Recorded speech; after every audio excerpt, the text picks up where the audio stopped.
what does organizing look like for a left that's still in development in a post-Sanders moment when we're faced with COVID-19 and labor is kind of not exactly having the victories that we thought we would have had in Bessemer, Alabama, and that we now know that 30 to 40% of the jobs that were lost during COVID are being replaced by automation. How exactly does this new left deal with the reality of organizing with these kind of factors? Or are we really just stuck in a kind of moment where we become online personalities? Well, I think that's the $1 million question. I appreciate you not starting off with any small talk. I mean, what does it look like? I think I would say that the uprising that happened last summer in the wake of George Floyd's death, although it wasn't just about George Floyd, right? Lots and lots of other people have been killed by the police as well, disproportionately Black people. I would say that that has had a greater impact on the current political landscape than the unsuccessful Bernie campaign on a number of levels. And that's certainly where I've been focusing my energies these days as part of the defund campaign to defund the NYPD. Our short-term goal is to defund the NYPD by half, so $3 billion, and redistribute those funds to the parts of the state. Oh, yeah, I am hearing a weird feedback. Are you guys hearing that? Yeah, I don't think it's me. Gene, turn your volume down. Okay. Keep going. Yeah, and we're gonna redistribute those dollars to the parts of the state that are, still very carceral in many ways, still used to survey and police the lives of the poor, but certainly more geared towards keeping people alive than the parts of the state that are designed to kill people, right? Like healthcare, housing, education, things of that nature. That's the short-term goal. Long-term goal, obviously, is abolition and communism. But I think this is something that's been on everybody's minds. And I think it's up to the members of the organized left to kind of cohere like a coherent abolitionist politics that makes sense within a Marxist framework and within material analysis. None of that sort of rad lib version of abolition where you like get rid of the police and prisons but somehow keep capitalism in place. Like the thing that the police and the prisons have been designed to uphold. So I think that's where a lot of my priorities lie right now. And I'm not sure if anything that we're doing is going to make a huge difference in the long run. I have no idea. Maybe we're fucked. But certainly in the short term, we've got some really great candidates running for city council because they have a lot of power over the police budget. I've been making some calls for Brandon West, for instance, DSA endorsed guy. There's more of them. You can look up the whole slate if you're interested. I'm also on the action planning subcommittee because, as we know, electoralism alone is not going to do shit, right? We need a vibrant and powerful and numerous movement on the outside, pushing things further and further, scaring the shit out of the ruling class. What role the organized left per se has in that, I'm not sure. I think the vanguard last summer, the people burning down police precincts and smashing up cop cars were largely not part of the organized left. But we're gonna do whatever we can do to unfuck the world. Dr. Bair, what is your answer to that? Speaking of unfucking worlds. Yeah, I like what Jamie said. That was good. I agree. I think we're in a kind of post-honeymoon period with Bernie, because there's a lot of excitement around the 2016 race, the 2020 race.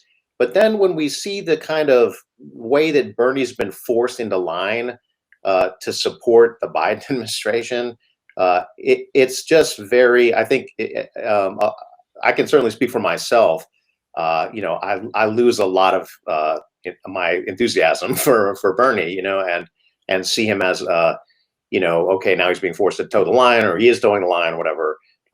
So I don't see a whole lot of a way forward in terms of picking up that movement. I think a movement coalesced around that campaign, and then is in the process of finding some other point to coalesce around, because I don't think there's no way forward really through Bernie, or that's my feeling on it. So I think we need to work on other issues, and I'm wondering what is going to happen with the Black Lives Matter movement, because the underlying issues don't seem to have changed one bit. And we're certainly seeing a whole lot of police executions.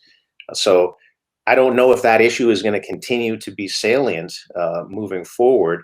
I agree with Jamie that it doesn't feel like the streets are being led by any kind of vanguard or any kind of organization. And not that that's bad. I think we just want to be accurate about what's happening, and then try to find some way of intervening, that makes sense given the moment. I don't know what that is, I'll be honest. But I think the conditions are very much there for a kind of powerful mass movement.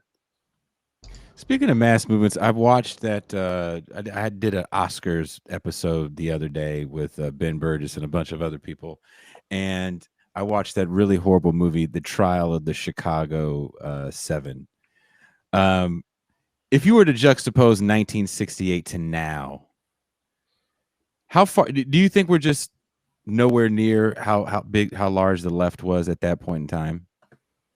Well, there's been a lot of destruction of the left since then, right? A lot of intentional disorganization, a lot of, the COINTEL program, right? This is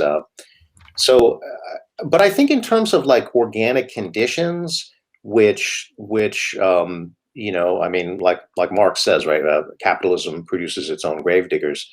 In terms of that, I think the conditions are actually pretty similar to that period, where there are and in a lot of ways the working class is worse off. I mean, like 1968 is kind of like the peak period for like the real value of the minimum wage, right? And it's been deteriorating for decades since then. And that's not true just for the minimum wage, right? It's true for the bottom 90% of the US workforce. So, I mean, most people's lives have basically gotten worse for decades. And that is extremely unusual relative to the history of capitalism.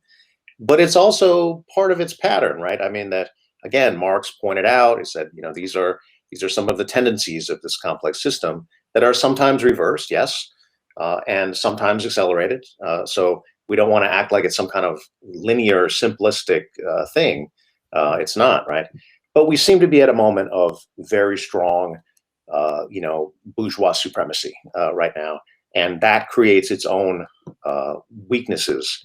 Again, dialectics, right? Like at the very moment that a thing appears to be the strongest, it is often the weakest, right? It is often at the end of its strength, like when you go to deliver a blow and you're fully extended, that's it, right? You're at full extension. And I wonder if capitalism is not reaching kind of full extension, and might see a kind of reversal. I don't think that's going to be led by a few, brilliant leaders or something, a few, great men or great women or whatever. I think that's going to be led by the masses. And it makes it kind of a puzzle to see, well, where are the masses now? To hear the rest of this show and more, you can find us at This Is Revolution Podcast, Apple Podcasts, Spotify, SoundCloud, Podbean, Pandora, and wherever else you get your podcasts. Also, you can find a new episode every Wednesday on the Zero Books YouTube channel. This is Revolution.